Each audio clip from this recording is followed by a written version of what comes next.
감사합니다.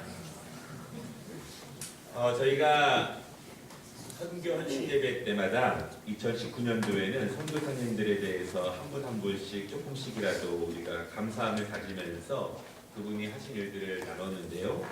내년에는 또 다른 말씀을 듣고 또 한 2년이나 3년쯤 후쯤에 또 다른 선교사님들에 대한 말씀을 우리가 또 배워보려고 합니다. 또 원래 선교 헌신 예배는 맨 마지막 주인데 또 이번에는 성탄 예배도 있고 그리고 또 졸업 예배도 있어서 중간쯤에 선교 헌신 예배로 드립니다. 여러분들께서 기도해 주시고 함께 또 참여해 주셔서 저희 교회가 선교사님들을 잘 섬길 수 있게 되어서 감사드리고 또 선교의 지경도 계속 넓어질 수 있도록 기도해 주시면 감사하겠습니다. 아멘. 네. 말콤 페닉 선교사님인데요. 혹시 이름 들어본 적 있으신 분 계세요? 없으시죠? 제가 설교 시간에 한번 예화로 본 적이 있습니다. 한번 그 예화를 오늘 한 번 더 드릴 건데 그러면 그때 기억하실 수 있을 것 같습니다.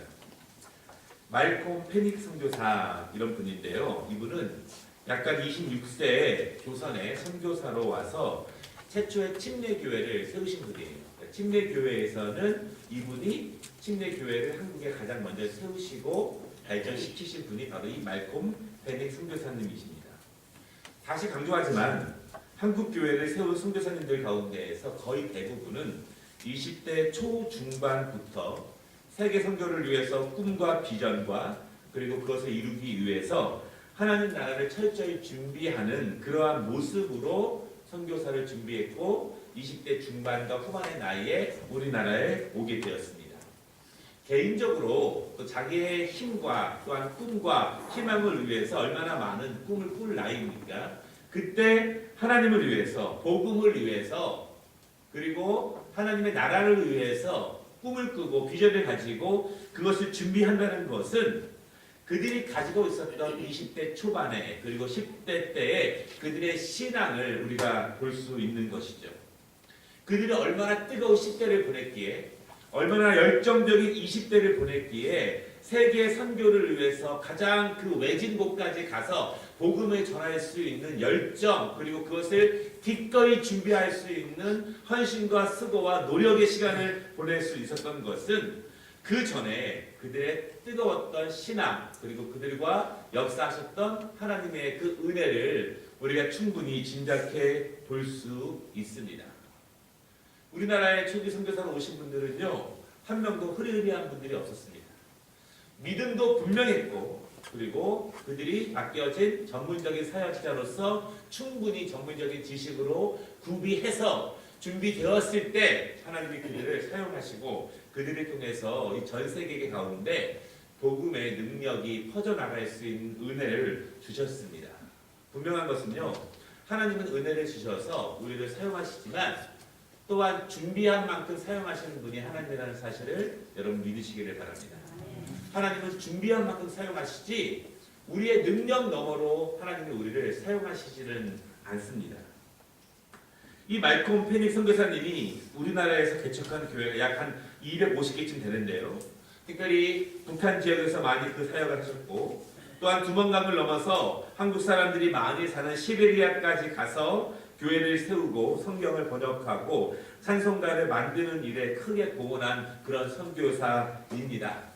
여러분, 여러분, 우리 교회도 한국사를 주관할 수 있는 인물, 또 세계사에 영향력 있는 인물, 그리고 구속사에 하나님의 복음의 능력을 감당할 수 있는 인물, 그런 인물이 배출될 수 있도록 기도해 주시고 또 양육해 주시기를 바랍니다. 우리 자녀들, 또 손주들, 또 여러분 자신들이 그러한 능력의 믿음의 사람들이 될 수 있음을 믿으시기를 바랍니다. 이 페닉 선교사는요, 1863년 캐나다 토론토에서 태어났습니다. 제가 조금 아는 지역이죠. 이따 영상을 보실 건데 마캄이라고 하는 지역에서 태어났는데요. 마캄이라는 지역은 정확하게는 토론토 북쪽 오른쪽에 있는 작은 도시입니다. 토론토와 붙어있는 거, 우리나라로 말하면 광명 같은 부천 같은 서울에서 붙어있는 그런 도시인데요. 지금은 거의 다 중국 사람들이 많이 살고 있는 그런 지역이에요. 좋은 동네입니다. 페닉의 아버지는 11자녀를 낳았는데요. 그가 5살 때 먼저 하나님의 부르심을 갖게 됩니다. 그리고 독실한 어머니와 그 가정을 지극히 사랑하고 잘 섬겨주었던 한 목사님의 영향으로 어려서부터 신앙생활을 하게 되었습니다. 그런데 그 목사님을 통해서 받았던 교육 가운데에서 그의 평생에 잊지 않고 기억하고 있는 말씀이 있는데, 그것은 말콤, 안식일을 기억하여 거룩하게 지켜라. 대개가 안식일을 기억하지 못하면서 타락하기 시작한다, 이 말이었다고 합니다. 주일을 정말 생명처럼 여기고 주일을 하나님 앞에 예배드리는 것을 가장 우선적으로 여기고 그렇게 지키지 못하면서 점점 하나님으로부터 멀어져 갔다, 그런 교육입니다. 이 말씀을 기억하면서 여러분 얼마나 뜨거운 10대를 보냈겠습니까? 그리고 성인이 되어서도 교회학교 교사로서 이제 몇 년을 그렇게 사역을 하게 되었습니다. 그런데 이분이 이 자서전이 있는데요. 스스로 마음속에 이 젊은 시절에 10대 후반과 20대 초반에 마음의 괴로움이 하나 있었는데, 그것은 아직 예수님을 인격적으로도 만나지 못했다라고 하는 것입니다. 오늘 아침에 말씀드린 것처럼 어머니의 예수님이 아니라 나의 예수님, 나의 구원자로 아직까지 받아들이지 못했다라고 하는 것이 그분의 20대 초년병 시절에 그러한 심각한 고민이었다고 합니다. 그런데 어느 날 그에게 특별한 계기가 찾아왔습니다. 어느 날 어머니가 사고를 당해서 사경을 헤매는 그런 때가 있었습니다. 페닉은 너무 두려웠습니다. 왜냐하면 아버지도 없이 컸는데 어머니도 안 계시면 그 두려움이 너무 큰 것이에요. 그때 어머니가 잠시 정신을 차리고 아들에게 이렇게 말했다고 합니다. 아들아, 내가 예수님께 마음을 온전히 드린다면 너를 아무리 멀리 보내셔도 나는 상관하지 않는다, 이렇게 말을 했다고 합니다. 여러분, 이 말이 20대 초반에 페닉의 마음속에 크게 와 닿았습니다. 그리고 페닉은요, 그 말을 듣고 2년 동안 산에 올라가서 밤새워 예수님을 만나게 해달라고 기도했다라고 합니다.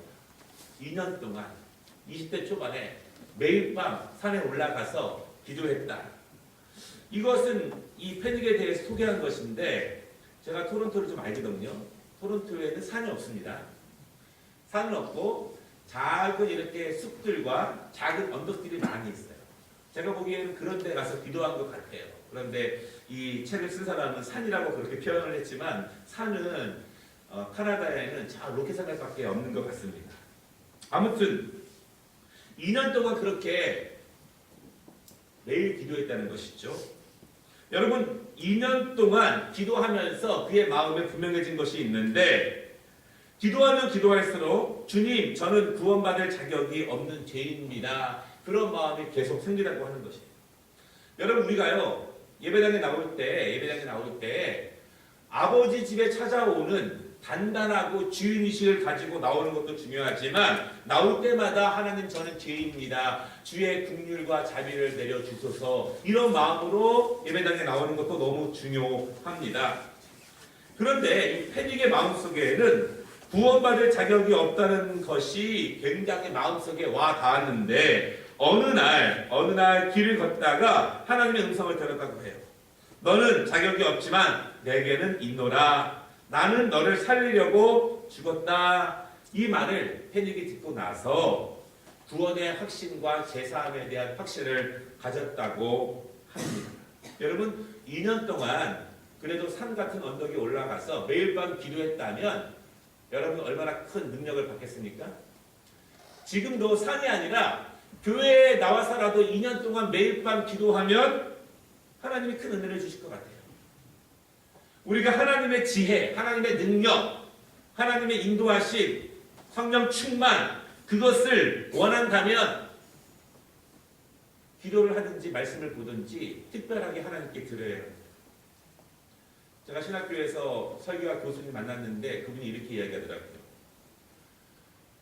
설교를 잘하기를 원하지 않는 신학생들은 아무도 없대요. 그런데 성경책을 많이 읽는 신학생도 별로 없고 기도를 하루에 몇 시간씩 하는 신학생도 없다는 거예요. 마음은 원하지만 그렇게 하지 않는다고 하는 것이죠. 우리가 하나님의 인도하심과 하나님의 지혜와 하나님의 능력을 얻기 원한다면 기도하고 말씀을 사모하고 나아갈 때 하나님이 은혜를 주십니다. 여러분 제가 이 말씀을 드리는 이유는요. 이분이 2년 동안 그렇게 기도하면서 얼마나 많은 은혜를 체험했겠습니까? 이 말콤 선교사님은 우리나라에도 은사주의 목사님으로 알려져 있습니다. 예, 우리나라에서도 복음을 전하면서 뜨거운 영성과 은사와 능력을 가지고 기도하고 그러한 역사들을 이 선교 현장에서 직접 이루신 분이에요. 왜냐하면 본인이 경험해 보니 하나님의 뜨거운 은사들을 체험해 보니 성령의 역사를 알고 보니 하나님이 그에게 주신 그 은사를 가지고 그렇게 선교 현장에서 사역을 하게 되었다는 것입니다. 그런 그 후에 뜨거움을 가지고 일반인으로서 20대 초반에 보냅니다. 강사를 하면서 직업인으로 갖고 있다가 어느 날 하나님의 부르심을 받습니다. 한국에 선교사로 가라는 부르심을 받습니다. 그때가 26세가 되기 전인데요. 근데 그때 큰 고민이 일어났습니다. 왜냐하면 그때 이 캐나다 토론토에 큰 난리가 났다고 합니다. 어떤 난리냐면 당시 조선에 의료 선교사로 왔던 헤론 박사의 아내가 이 복음을 전했다는 이유로 한국 가공에게 수감되고 또한 교수형에 처해질 수도 있다라고 하는 소식이 이 캐나다의 신문에 매일매일 나왔다고 하는 거예요. 그리고 그래서 그 신문을 보고 많은 사람들이 걱정을 했고 또한 이분도 마음에 염려가 있었다라고 합니다. 그런데 그 당시에는요. 조선이 어디에 붙어 있는지도 아무도 모르기 때문에 그냥 태평양 한가운데 있는 작은 섬, 미개한 섬, 그 나라에서 벌어지고 있는 이러한 만행적인 일 이렇게 생각한 사람들이 많았다. 그렇게 이야기를 합니다. 그럼에도 불구하고 하나님이 가라고 하셨기 때문에 하나님이 마음에 확신을 주셨기 때문에 한국으로 오게 되었습니다. 10개월 동안 열심히 우리나라 말을 배우게 되고요. 그리고 그 이후에는 한국 사람들과 부딪혀 살면서 한국 문화와 한국어를 더 익히기로 결심을 하면서 황해도에 있는 소래에서 소년들과 소녀들을 가르치면서 이제 선교 사역을 시작하게 됩니다. 근데 여러분 그때 이분이 이 선비들에게 하나님 말씀을 가르칠 때 일화가 있는데 이런 내용이에요. 선비 여러분, 빌립보서 2장 5절을 보십시오. 성경은 하나님의 아들께서 친히 종의 형상을 입으셨다고 말합니다. 오늘날 여러분의 하인들이 여러분에게 하듯이 그분은 두 손을 뻗어 여러분에게 영원한 생명을 값없이 선물로 바치고 계십니다. 이 대접만 받던 그죠? 이 선비들이 예수님께서 우리를 사랑하시는 것이 그들의 하인들이 그들의 선비들을 접대하는 것처럼 그렇게 표현을 하죠. 여러분들은 그 사랑을 이해하지 못할 수도 있습니다. 그 선물을 걷어찰 수도 있습니다. 그러나 여러분도 말했듯이 진토의 벌레들과 같은 우리들 앞에서 영광의 주님이 기다리고 계십니다.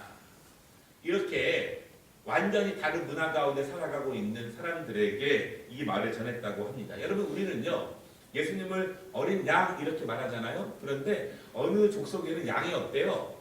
거기 염소가 있대요. 거기는 번역을 어린 염소 이렇게 한다고 하더라고요. 그 나라 사람들이 이해될 수 있게끔 그 나라 현실에 맞게 그렇게 선교사님들이 말씀을 가르쳤습니다. 그런데 여러분 이분은 특별히 직접 땅을 개간해 가면서 농사하면서 제자들을 양육한 것으로 굉장히 유명한데 제가 여러분들에게 예화로 들었던 것이 지금 등장을 합니다. 그분이 이제 제자들 몇 명의 제자들 한 10명의 제자들을 양육을 하면서 어느 날 그들에게 말씀을 가르치면서 이렇게 했습니다. 지금 내가 밭에 무 10개를 심어놨습니다. 무 10개를 심어놨습니다. 가서 그 무를 잘 자랄 수 있도록 여러분들이 앞으로 잘 관리하시고 키우십시오. 그런데 나갔더니 여러분 제자들이 보기에 무가 이렇게 무가 있고 무청이 있잖아요. 원래는 무가 땅으로 들어가고 무청이 나오는 건데 이분이 무청이 안으로 들어가고 무가 위로 올라오게 그렇게 심어놨다는 거예요. 10개를. 10명의 제자들이 보다가 우리 선교사님이 잘 모르고 이렇게 하셨나 보다 하면서 9명은 반대로 물을 이제 땅으로 집어넣고 그렇게 했고 한 명만 그냥 두고 나왔다는 거예요. 그때 선교사님이 이렇게 했다고 합니다. 예수님의 제자가 된다고 하는 것은 이런 것입니다.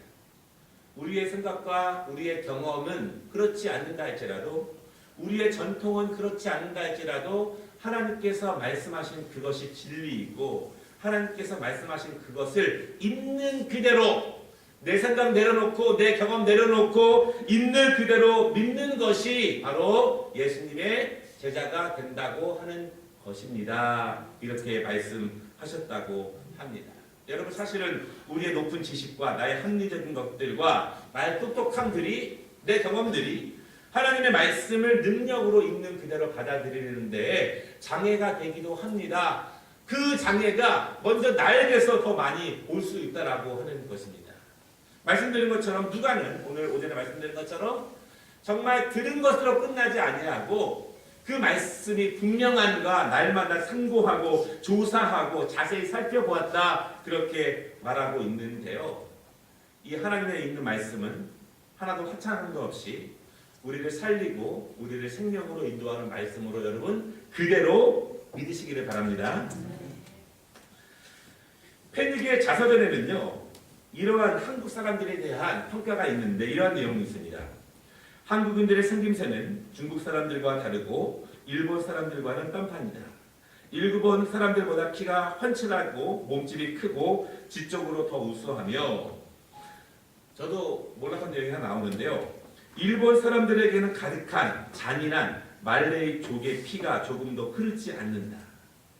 한국 사람들은 면민하여 어떤 가르침이라도 이해할 수 있는 지적인 능력과 창의력이 있고 근면하고 고생과 시련을 초인적으로 잘 참아내며 적자가 생존하는 야생 동물들과 비슷한 활력을 갖고 있다.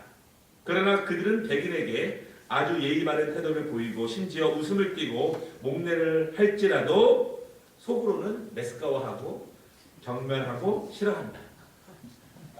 그렇게 느낀 것 같습니다. 여러분, 그런데 이제 이 선교사에 대한 비하인드 스토리가 많거든요. 굉장히 헌신적인 선교사도 많았지만 동양인들과 한국인들을 굉장히 낮게 여기고 경멸하고 그들끼리 이렇게 막 언덕이 높은 곳에서 따로 살면서 그렇게 한 사람도 굉장히 많습니다. 한 예화에 보면은요, 서울의 한 언덕에 있는 동네에 선교사님들이 살았는데 우물을 그 높은 언덕에서 팠대는 거예요.